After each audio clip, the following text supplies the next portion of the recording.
Olá, boa semana para você que nos acompanha aqui no canal da Escola Sabatina Oficial, também no canal da Igreja do UNASP, Engenheiro Coelho. É um privilégio estar junto com você mais uma semana para estudarmos um tema essencial desta temática do trimestre, que é vida, morte e eternidade. Eu sou o pastor Júlio Ribeiro, da Faculdade de Teologia, e junto comigo este trimestre, você já sabe, estão os professores aqui do Seminário de Teologia do UNASP, da Faculdade de Teologia do UNASP, para compartilhar o conhecimento deste tema tão importante. E daqui a pouco nós iremos tratar do tema número 5, ressurreições anteriores à cruz. Mas antes eu quero sempre te lembrar, ative as notificações, clique em inscrever-se, inscreva-se também neste canal e selecione o sininho. Não esqueça de deixar o seu like para a gente, faça o seu comentário e compartilhe este link nas suas redes sociais, nos seus programas de mensagem, família, amigos. Leve conteúdo de qualidade para que todas as pessoas ao seu redor tenham acesso às bênçãos que você tem tido também aqui através do estudo da lição da Escola Sabatina no canal da Escola Sabatina Oficial e também da Igreja do UNASP. E como eu disse, este trimestre a Escola Sabatina é produzida, a lição da Escola Sabatina é produzida junto aos professores da Faculdade de Teologia do UNASP. E esta semana eu tenho o privilégio de ter com a gente, uma vez me disseram, pastor, por que você não traz mais mulheres? Vão estar aqui no momento, eu estou trazendo a professora a doutora Christy Chadwick. Ela é professora aqui na graduação e na pós-graduação do UNASP de Teologia. A professora Christy, ela concluiu a sua graduação em História aqui no Brasil, depois foi para os Estados Unidos, onde cursou mestrado e doutorado na área de Arqueologia e Religião, ênfase em Antigo Testamento, línguas antigas.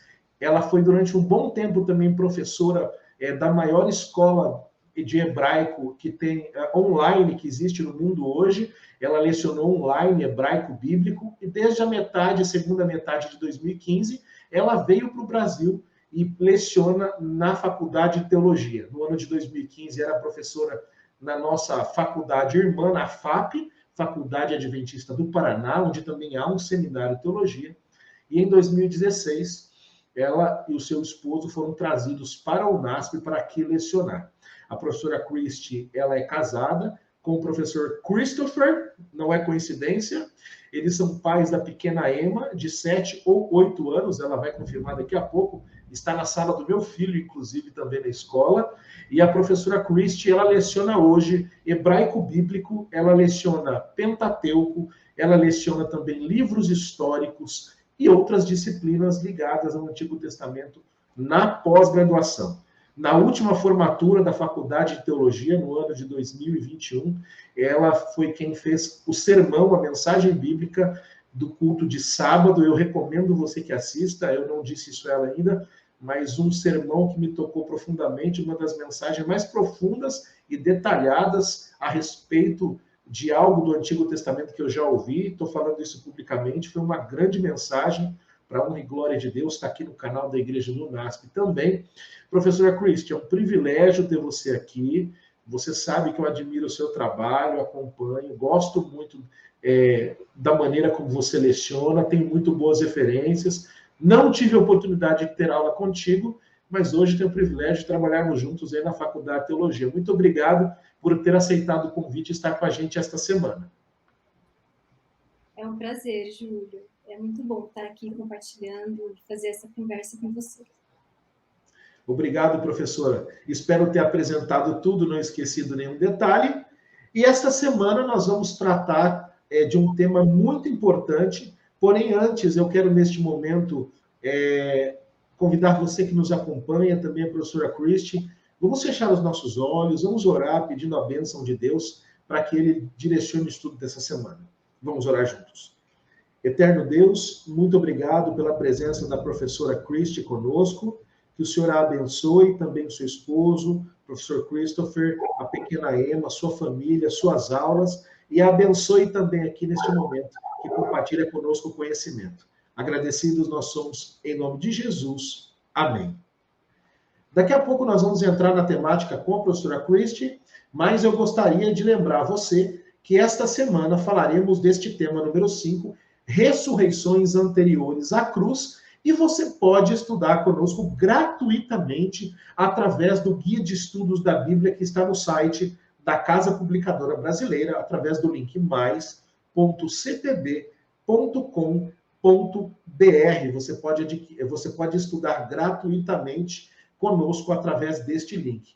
Caso você deseje ter o aplicativo da lição da Escola Sabatina no seu celular, a Casa Publicadora Brasileira disponibiliza agora o aplicativo da Escola Sabatina gratuitamente, a versão light. Você consegue fazer o seu login, sua senha no aplicativo Escola Sabatina e baixar gratuitamente a versão light no seu tablet, no seu smartphone, para acompanhar também diariamente o estudo.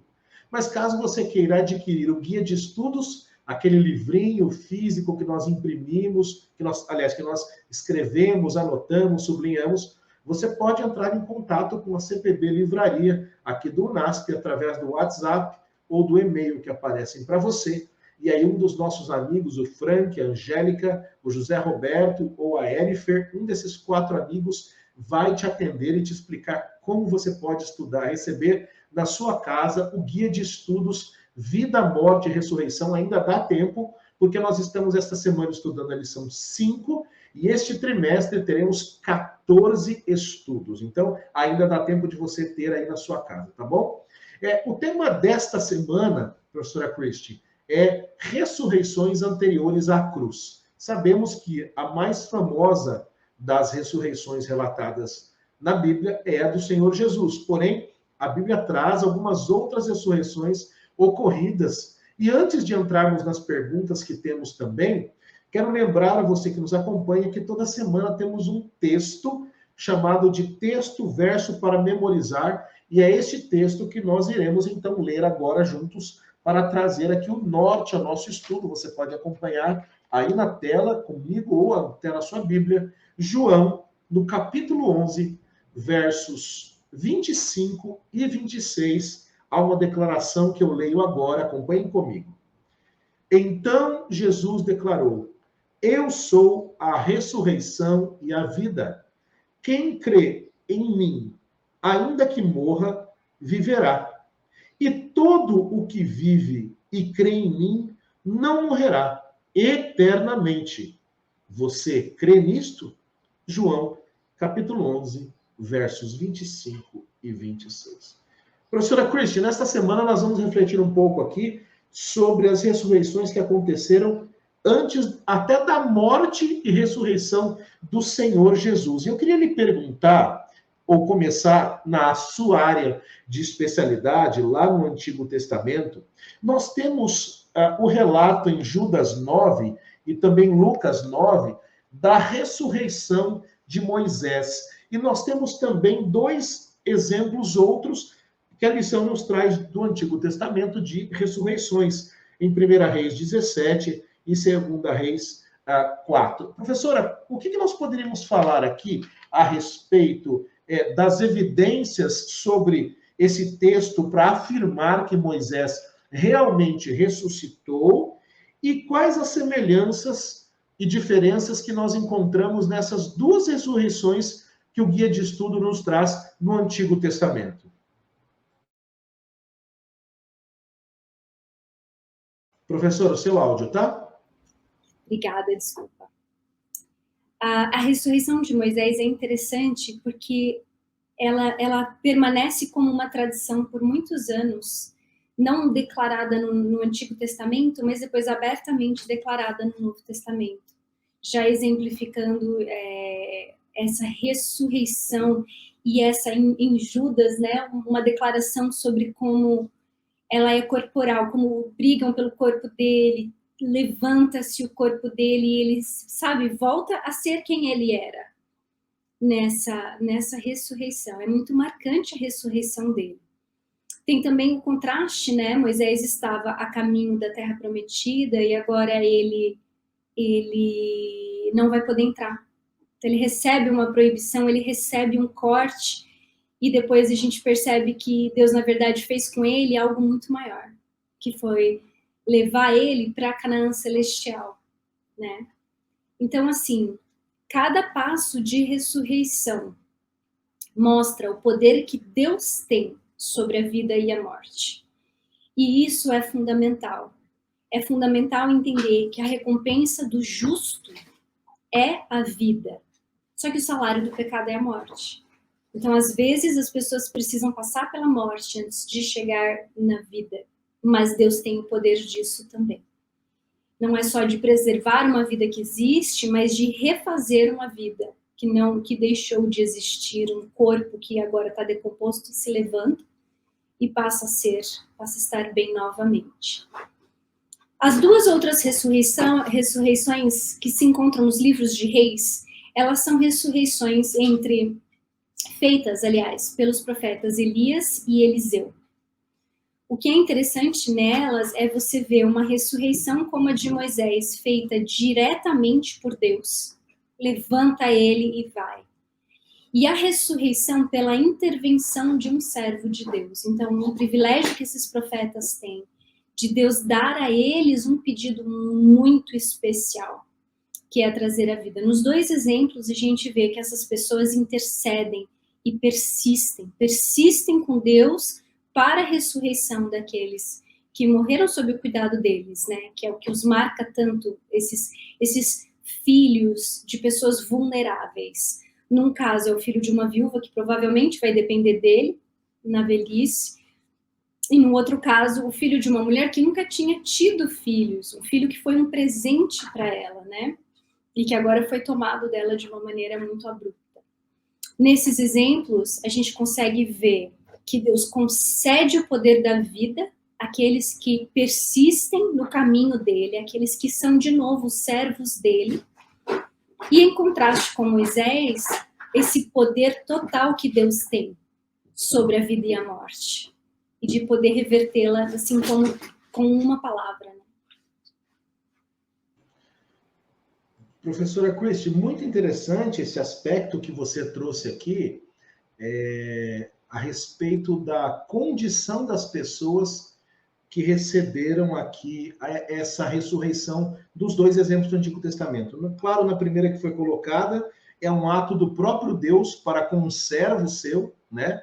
Então a gente vê realmente vindo diretamente de Deus esse poder, essa ação, e na sequência, servos de Deus executam para pessoas que ali representam talvez eles mesmos diante de Deus, ou seja, Deus para com Moisés e agora eles sendo Deus para aquelas pessoas, ressuscitando os filhos. E você tocou num ponto muito interessante aqui que eu achei, que foi a questão de uma pessoa que era viúva, não é? Ou seja, sem aquele filho, ela não teria nenhum tipo de amparo na sua velhice, e outra alguém que era estéril, que teoricamente já sabia o que era não ter filhos, mas experimentou o milagre de Deus ao ter o filho e agora tem a oportunidade de pela segunda vez experimentar. E isso me chama a atenção porque nos mostra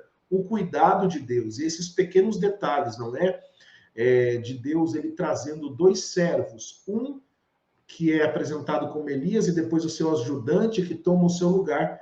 E é interessante que aqui no caso de Eliseu, eu percebo que o milagre ele é duplo, né? Eliseu teve a oportunidade de vivenciar uma estéril tendo filhos e depois a ressurreição desse filho. Realmente o Antigo Testamento nos apresenta, através dessas ações, o cuidado de Deus. Mas falando em viúva, professora Christie, quando vamos para o Novo Testamento, nós temos também alguns exemplos interessantes de ressurreição.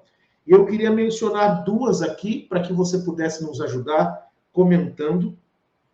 A primeira delas diz respeito ao relato que se encontra ali em Lucas, capítulo 7, versos 11 a 17, que trata do filho também de uma viúva. A famosa história da viúva de Naim, não é?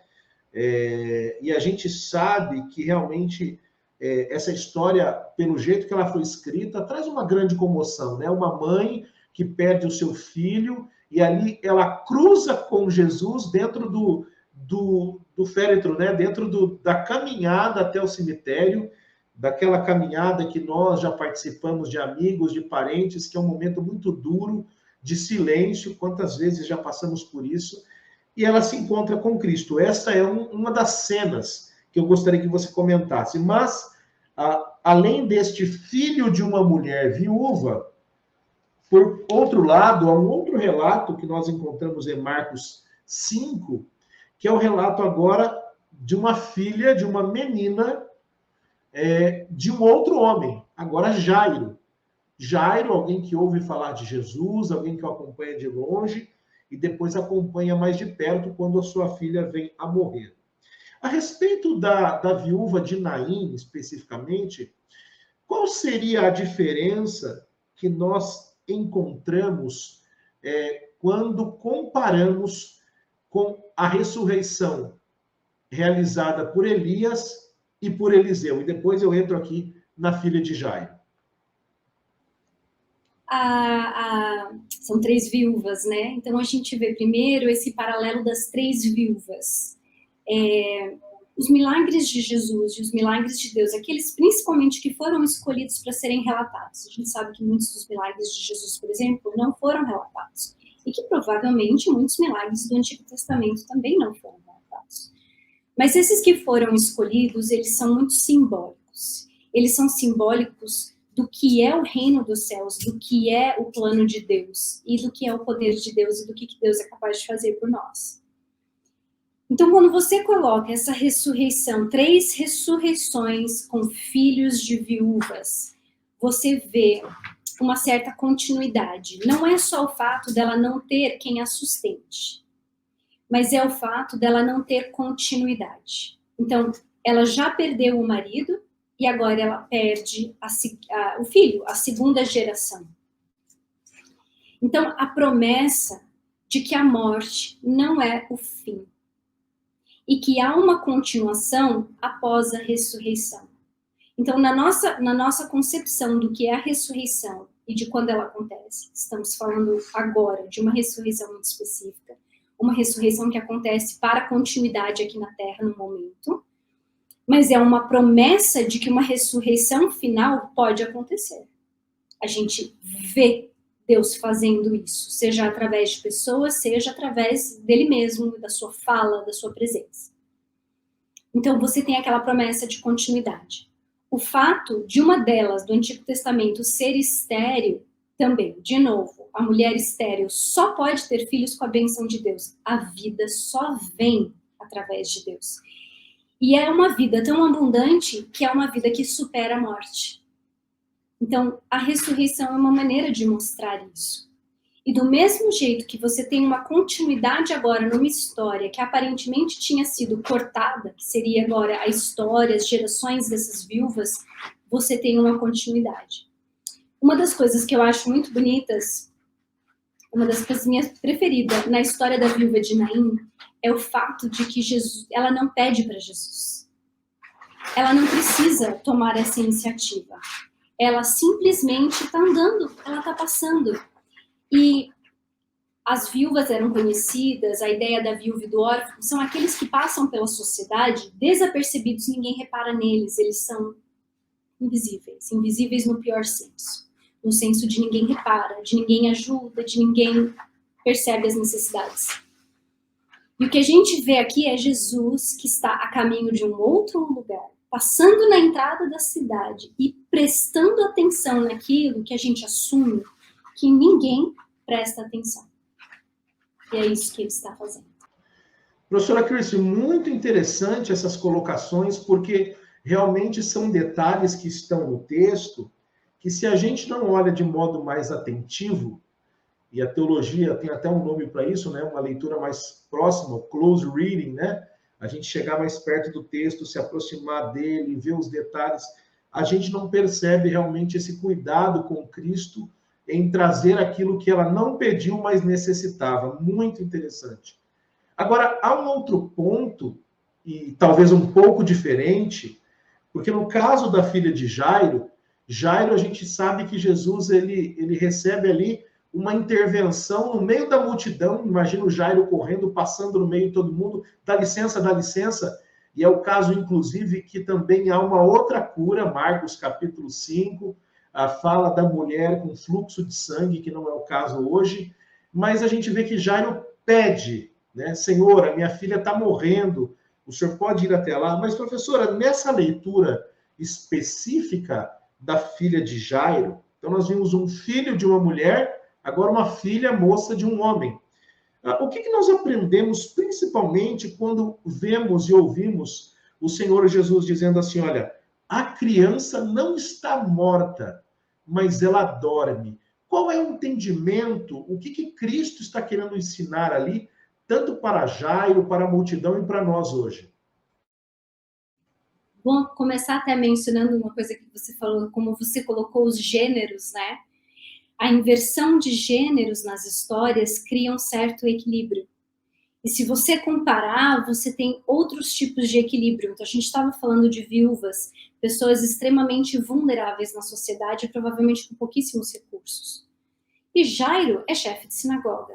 É um homem, é completamente independente, tem seus próprios recursos. E o caso dele de se aproximar de Jesus acaba sendo muito diferente. Ele vem com toda a humildade. Então, isso é muito, muito interessante e aponta para, apesar de ter de tudo e acesso a tudo, talvez acesso a médicos da época, tratamentos da época, dinheiro, posição, ele vem humildemente para Jesus. E ele tem a fé de que se Jesus chegar na casa dele, a filha dele pode ser curada. Então, ele demonstra isso. E Jesus demonstra também, de novo, nenhum preconceito. Ele não está aqui para ajudar só os necessitados, no sentido que a gente talvez pense, porque diante dele todos nós somos completamente necessitados. E a gente vai ver parece que há uma interrupção, né, com a mulher do sangramento, com a caminhada, demora para ele chegar na casa de Jairo. Mas a atitude de Jesus é uma atitude que mostra uma paz e um controle na situação, que às vezes a gente passa desapercebido na história. Jesus não está preocupado em chegar lá antes dela morrer, porque curá-la ou ressuscitá-la é o mesmo para ele, o poder da vida é o mesmo. E ele sabe que, de novo, eu mencionei que são todos símbolos. As pessoas compreendiam essas curas de pessoas doentes e já se surpreendiam, mas eles tinham que entender além disso. E Jesus aproveita esse momento para ensinar uma lição para eles e até uma terminologia, que é a terminologia da morte como um sono. Por quê? Porque a morte, principalmente o que a gente denomina a morte nessa terra, essa primeira morte antes da ressurreição, ela não é permanente. Ela coloca a nossa futura vida nas mãos de Deus. Então Jesus quer que eles compreendam isso, que ele tem o poder. E que vai haver uma ressurreição. A ressurreição não era um assunto esquecido dentro do judaísmo da época de Jesus. Ela era um assunto extremamente debatido, porque saduceus não acreditavam na ressurreição e fariseus acreditavam na ressurreição. E Jesus chegou a debater sobre ressurreição com os saduceus. Então você vê ele demonstrando, ele vai muito além de dizer as escrituras apoiam isso, ele vai além para dizer, olha como isso é possível. Então, cada atraso de Jesus é um sinal.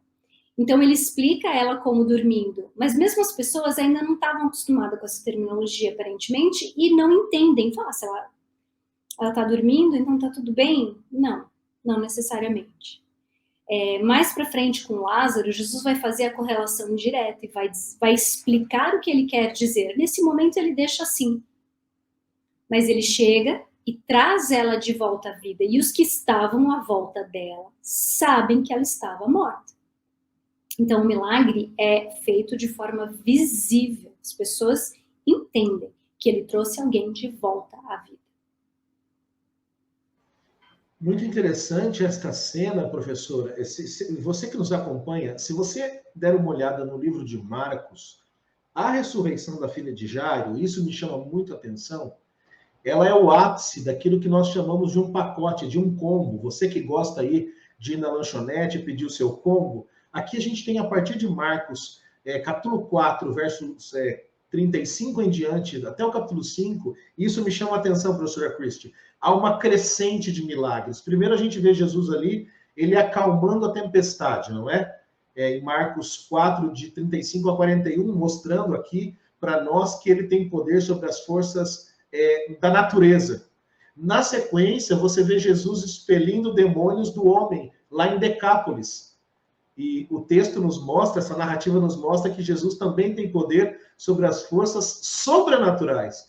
Logo em seguida, ele cura a mulher com fluxo de sangue. O texto nos mostra que ele tem poder sobre as forças da enfermidade. E aqui com a filha de Jairo vem esse ápice, onde ele mostra, o texto mostra que Cristo também tem poder sobre a própria morte. É muito interessante, né? Forças naturais, forças sobrenaturais, as forças da enfermidade e, finalmente, as forças da morte. Cristo, ele realmente tem um poder sobre isso. E você que nos acompanha não pode deixar de considerar isso que a professora Christie disse.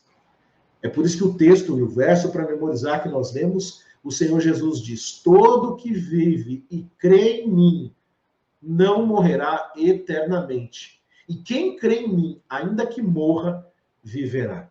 E, professora Christie, talvez o maior de todos talvez a maior de todas as histórias, além da do Senhor Jesus, a dele não dá para comparar, né? É o concurso, como a gente diz, não dá para competir, mas de todas as ressurreições humanas, de alguém que não tinha natureza divina, tirando a de Cristo, então, talvez a de Lázaro seja a mais emblemática, aquela descrição que nós encontramos aqui em João, no capítulo 11, dos versos 1 até o verso 44.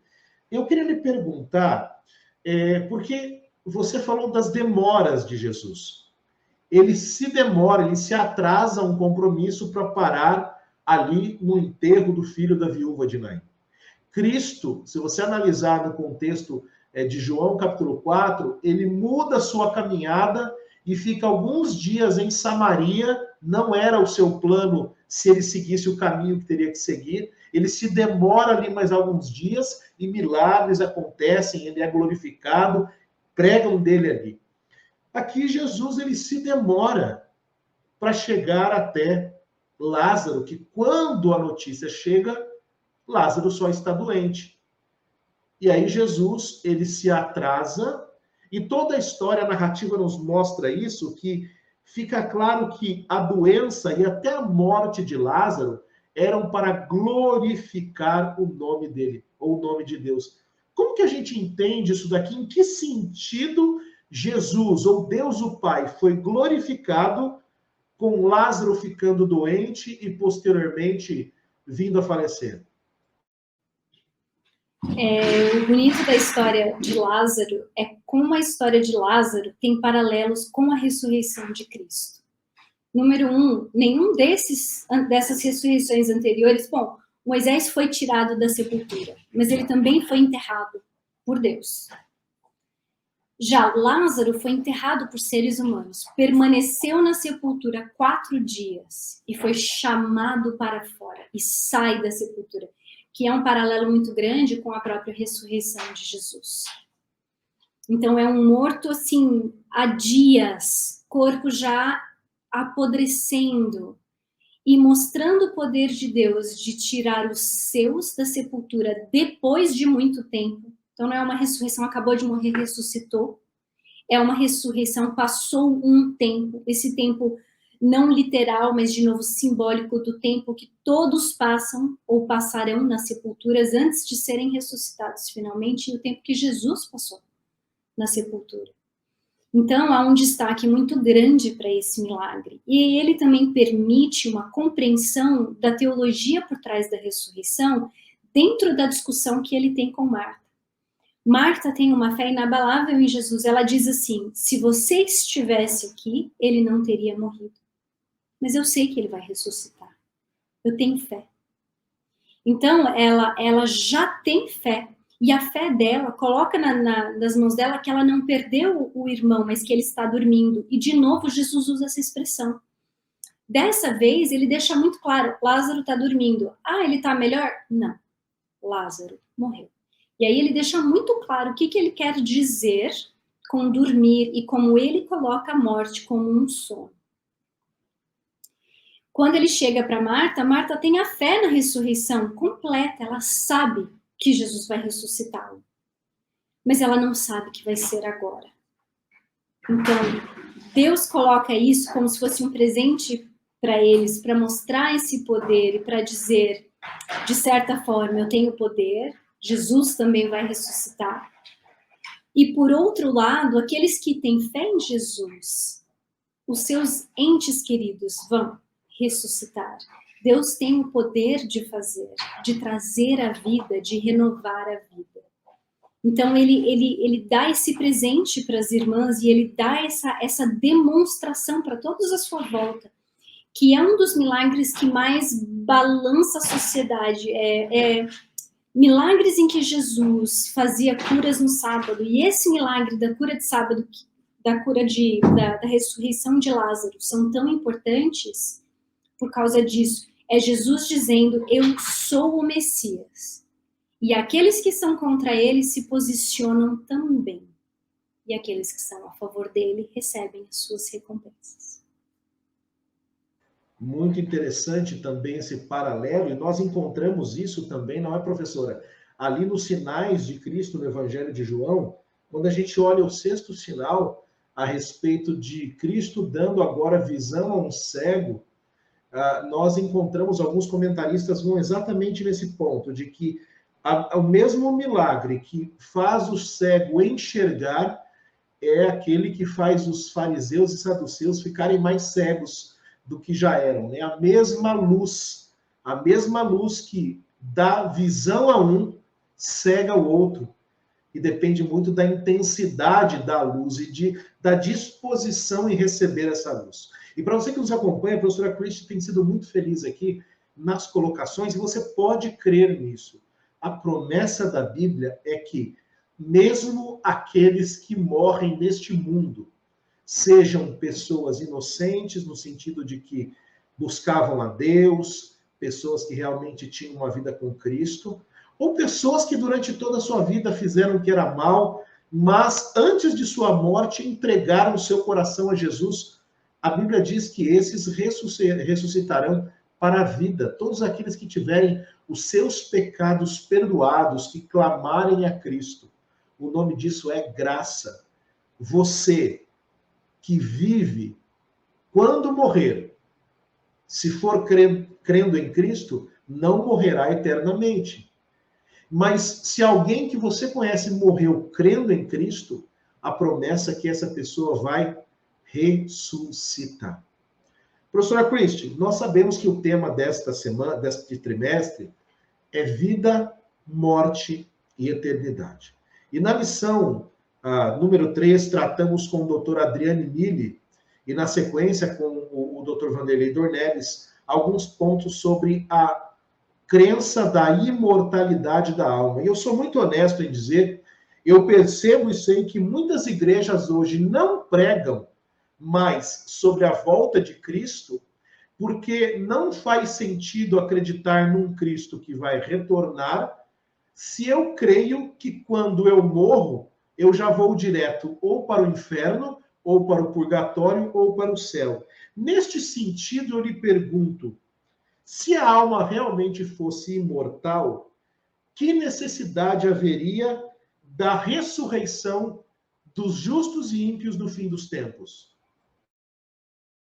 Seu áudio. E não haveria necessidade de uma ressurreição, porque a recompensa ou punição, o julgamento acontece no ato da morte, ele independe de um julgamento central, e a recompensa ou a consequência é imediata, né? No próprio verso, o verso da lição, ele fala de uma morte eterna.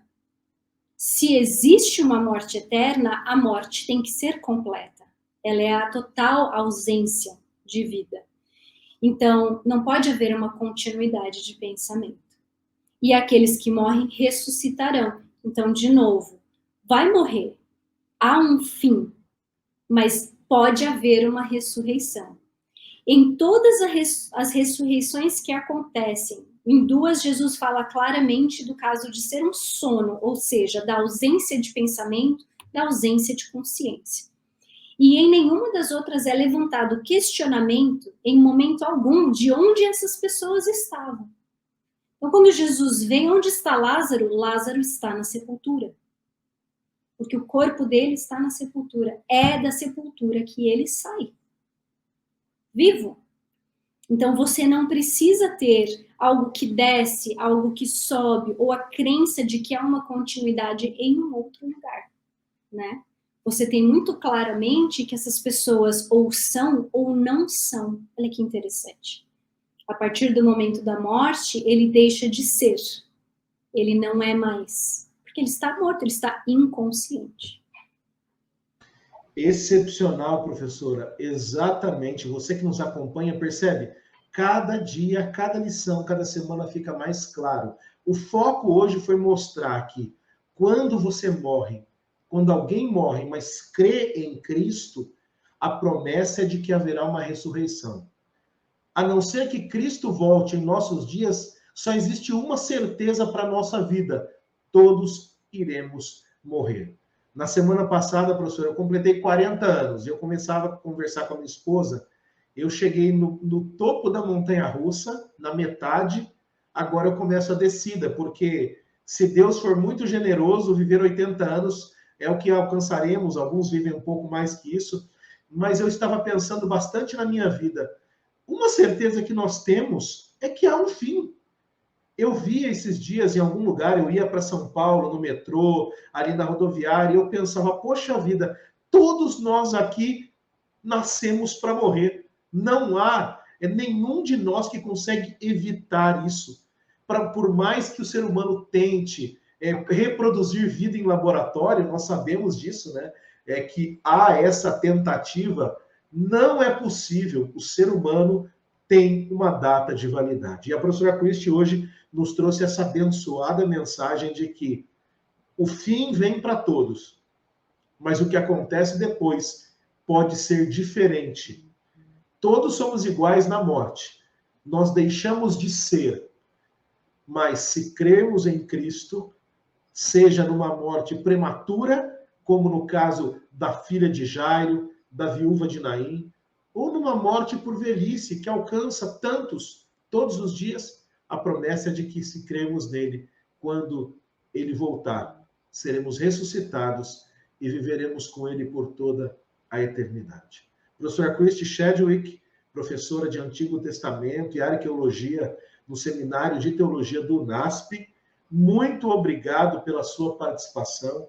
O meu desejo é que Deus abençoe você, o professor Christopher, que nesse momento está nos Estados Unidos, não é? Cursando seu doutorado, creio eu. Também a pequena Emma, que está aí crescendo, aluna nossa aqui do colégio. Que Deus abençoe os seus avanços nos estudos, o seu ensinar na sala de aula, que pelas referências que temos, os alunos gostam muito, não só do conteúdo, mas também da maneira de ensinar. Que Deus te abençoe cada vez mais. Amém. Eu quero te pedir para encerrar com uma oração daqui a pouquinho. Antes disso, você que nos acompanha, deixe o seu like.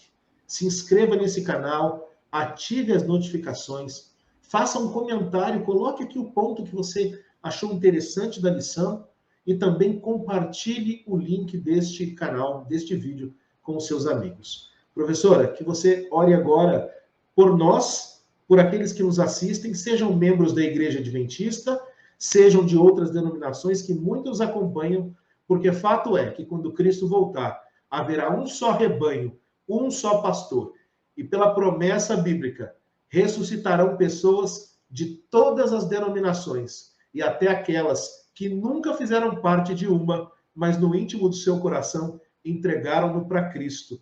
Que Deus nos abençoe e mantenha essa promessa viva no nosso coração. Ore por nós neste momento. Oremos. Querido Senhor, ler e entender a Tua palavra é uma bênção, um privilégio. Que você continue guiando esses estudos, Senhor, e abrindo as mentes das pessoas que se interessam, que querem ouvir a Tua palavra, que querem estudar e aprender. Que possamos nos aproximar de Ti pela Tua palavra, aprendendo cada dia mais, Te conhecendo cada dia melhor. Abençoa cada um, Pai, cada família representada por aqueles que Te buscam, que assistem esse canal e que estão estudando conosco. Obrigada, Senhor, pela paz e cuidado, pelo amor incondicional e por cada momento das nossas vidas que nos levam mais próximo de Ti. Queremos nos colocar esta semana em Tuas mãos, pedindo proteção, orientação e bênçãos. Em nome de Jesus. Amém.